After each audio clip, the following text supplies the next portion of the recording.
हापुड़ वृद्धाश्रम में एक कार्यक्रम में पहुंची पूर्व सांसद व पूर्व केंद्रीय SC/ST आयोग की सदस्य अंजू वाला में लोकसभा चुनावों पर स्टेट से खास बातचीत की। बातचीत में उन्होंने बताया कि भाजपा पार्टी का 400 पार का नारा नहीं, हमारा विश्वास है। विश्वास हमें जनता पर है। राहुल गांधी की भारत जोड़ो यात्रा पर बोलते हुए अंजू वाला ने कहा कि उन्हें लगा कि कोई खुद बाहर नहीं आ रहा है, इसलिए मुझे खुद ही बाहर निकलना पड़ेगा। पहले वह अपने परिवार जोड़े और कांग्रेस जो बिखर रही है पहले उसे जोड़ें। भारत कभी टूटा ही नहीं था तो जुड़ेगा कैसे?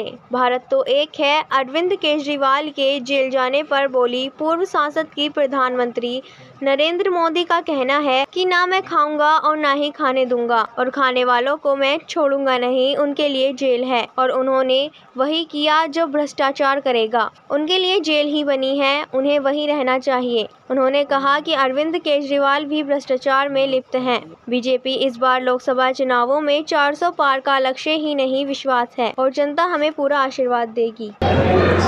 पिछड़ा वर्ग के लिए क्या क्या सरकार की योजनाएं हैं और उन्हें किस तरीके से आप पिछड़ा वर्ग के लोगों तक जन जन तक पहुंचा रहे हैं? देखिए, पिछड़ा वर्ग के कल्याण के लिए अलग अलग राज्यों ने अपने अपने स्तर पर अलग अलग योजनाएं बनाई हुई हैं और कुछ योजनाएं केंद्र सरकार की तरफ से भी चलती है।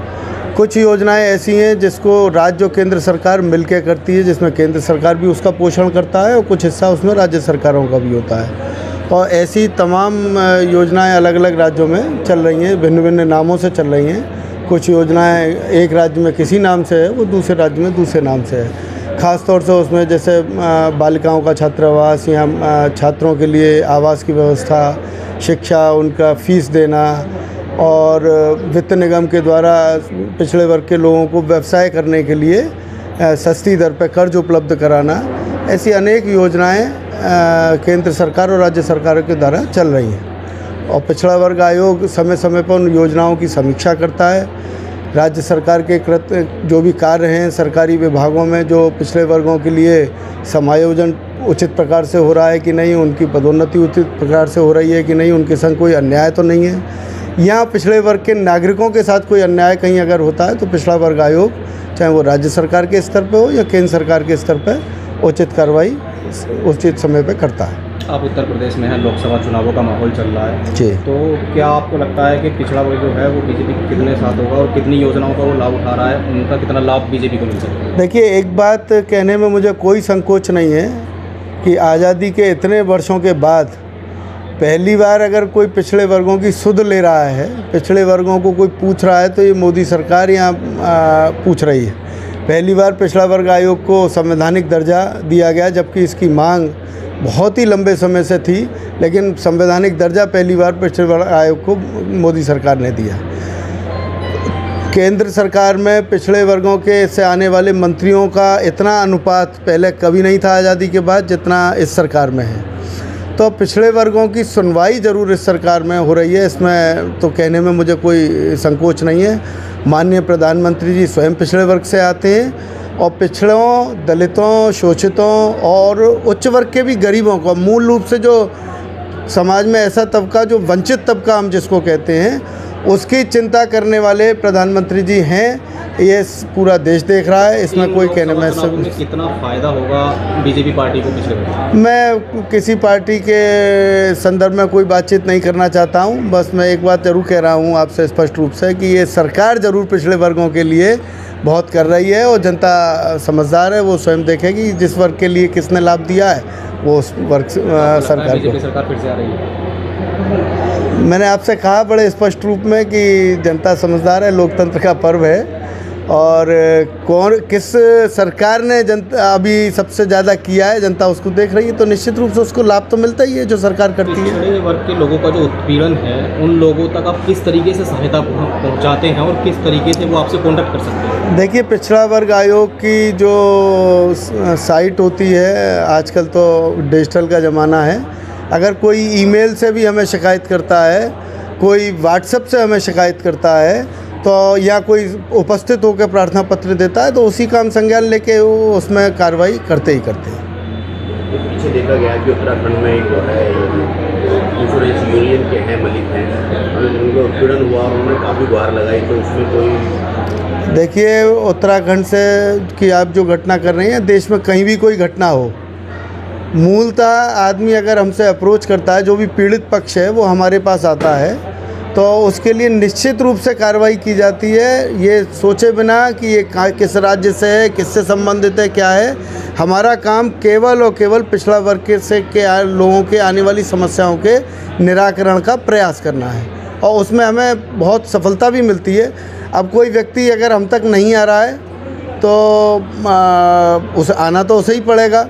हाँ, कोई ऐसी घटना बड़ी सामाजिक रूप से हो जाती है जिसमें हमें स्वयं भी संज्ञान लेके कार्रवाई करनी होती है, तो हम करते हैं। पिछड़ा वर्ग ने जो है ऐसी मतलब कि क्या योजना चला रखी है कि जिससे लोगों को जागरूक किया जाए, जो पिछड़ा वर्ग है, जो शोषित वर्ग है, जो पीड़ित वर्ग है, तो उसके लिए? देखिए, पिछड़ा वर्ग का मूल रूप से तो आरक्षण का लाभ जो पिछड़े वर्गों को मिल रहा है उसके प्रति संवेदनशील होना चाहिए, और सरकार के द्वारा जो विभिन्न कर्ज योजनाएं चल रही हैं जिसमें हम ऋण प्रदान करती है सरकार, उनके छोटे छोटे व्यवसाय के लिए अभी आपने देखा प्रधानमंत्री जी ने विश्वकर्मा योजना लॉन्च की।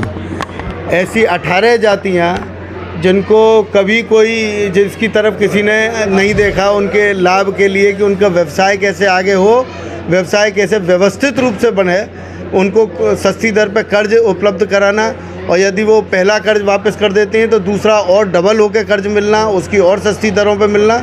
तो ये योजनाएं तमाम हैं, उसका अध्ययन मैं तो पत्रकार बंधुओं से भी आग्रह करता हूं, और समाज के शिक्षित वर्ग से भी जो समाज सेवा में रत रहते हैं उनसे भी हमेशा अनुरोध करता हूं कि लोगों के बीच में जाके सरकार की योजनाओं का प्रचार प्रसार करें, जिससे कि अधिक से अधिक लाभ पिछड़े वर्ग के लोग या शोषित वर्ग के लोग उठा सकें। लोकसभा चुनाव चल रहा है, आप पूर्व सांसद भी रह चुके हैं और SC/ST आयोग के सदस्य भी रह चुके हैं केंद्र की, तो क्या सरकार की रणनीति और क्या लगता है इस बार बीजेपी का क्या स्थिति रहेगी? बिल्कुल साफ लग रहा है। 400 पार का जो लक्ष्य है वो पूरा होने में मुझे नहीं लगता है कि अब कुछ भी उसमें, अब तो रिज़ल्ट की हमें वो करेंगे सही से इंतज़ार कि अब रिज़ल्ट की बारी है, 400 पार है, जो लक्ष्य था उसको पूरा करेंगे। गठबंधन और अन्य पार्टियों का क्या लगता है, आपको टक्कर दे पाएंगी क्या बीजेपी? देखिए, वो तो बहुत बार उन्होंने गठबंधन किया भी, बहुत बार उनका चला भी, और अभी वो कहाँ चल पा रहा है। कभी बंगाल का स्थिति देख लीजिए, वहाँ भी क्या हो रहा है, और जहाँ जहाँ भी अभी तक गठबंधन की स्थितियाँ आई वो गठबंधन रहा नहीं है, क्योंकि इस सरकार के आगे जो ईमानदारी से, कर्मठता से, जिसको SC OBC को साथ लेके, महिलाओं को साथ लेके जो चल रही हो, तो क्यों देश आगे नहीं बढ़ना चाहेगा। क्योंकि आपने जैसे अभी स्टार्टिंग में ही कहा, मैं SC आयोग की सदस्य रही हूँ, 25 फरवरी को ही मेरा कार्यकाल ख़त्म हुआ है। मैंने खुद उसमें लोगों के बीच में जब हम गए, धरातल पर हम गए, लोगों के अंदर एक नई ऊर्जा, एक नई खुशी की उमंग है। जो हमारी बहनें हैं आज सेल्फ हेल्प ग्रुप के माध्यम से अपने पैरों पर स्टैंड है, स्टैंड अप इंडिया और स्टार्टअप इंडिया की जो हमने बात की थी, हमारे युवा उस पे आज स्टैंड है। आप बात, विपक्ष को कुछ भी कहने का अधिकार है, क्योंकि नहीं तो विपक्ष होगा कहाँ, और हम भी चाहते विपक्ष कहे, ताकि हमें जो भी खामियां हैं तो खामियां सुनने के लिए भी हिम्मत होनी चाहिए, जिससे हमारी सरकार पूरी तरीके से सुन के अमल भी करती है।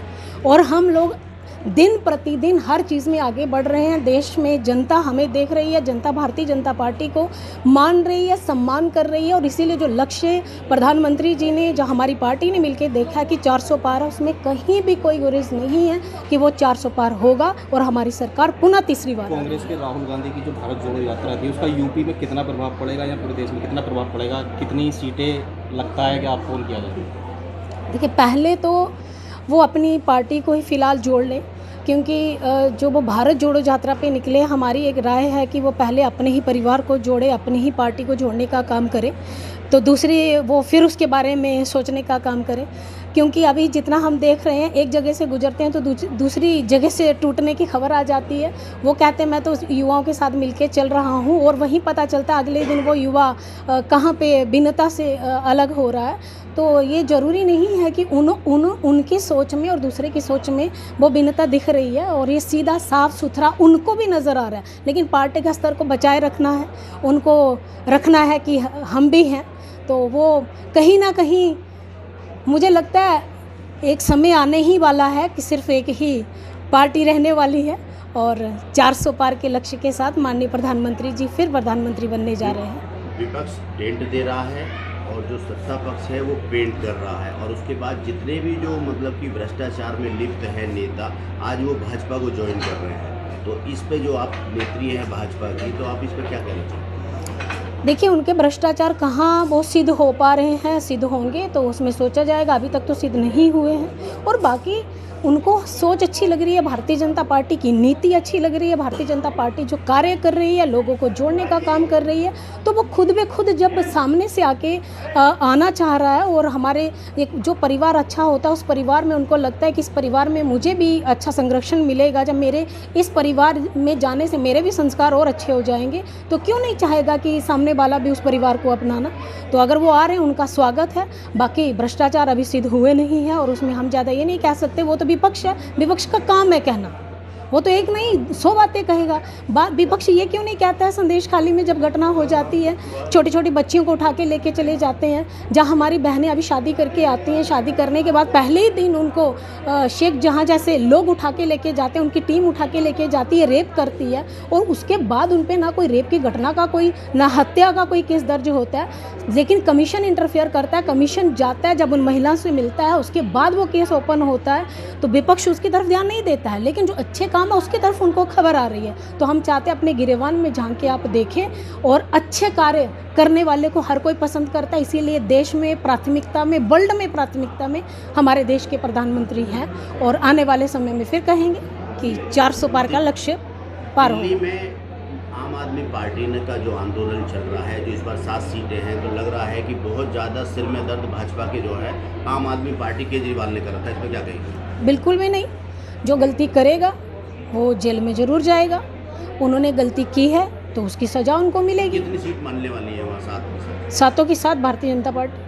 भारतीय जनता पार्टी ने 7 सीटें अपनी जो है ना चेंज की हैं, मतलब सिर्फ मनोज तिवारी की एक सीट है जिसको नहीं मतलब कि चेंज किया गया है, तो क्या? देखो, ये इसमें तो मैं विषय रखने वाली नहीं हूँ, ये शीर्ष नेतृत्व है, जो उनका संगठन का हमारा निर्णय रहता है वही सर्वोपरि होता है, जो संगठन का निर्णय है वही सबके लिए बेहतर।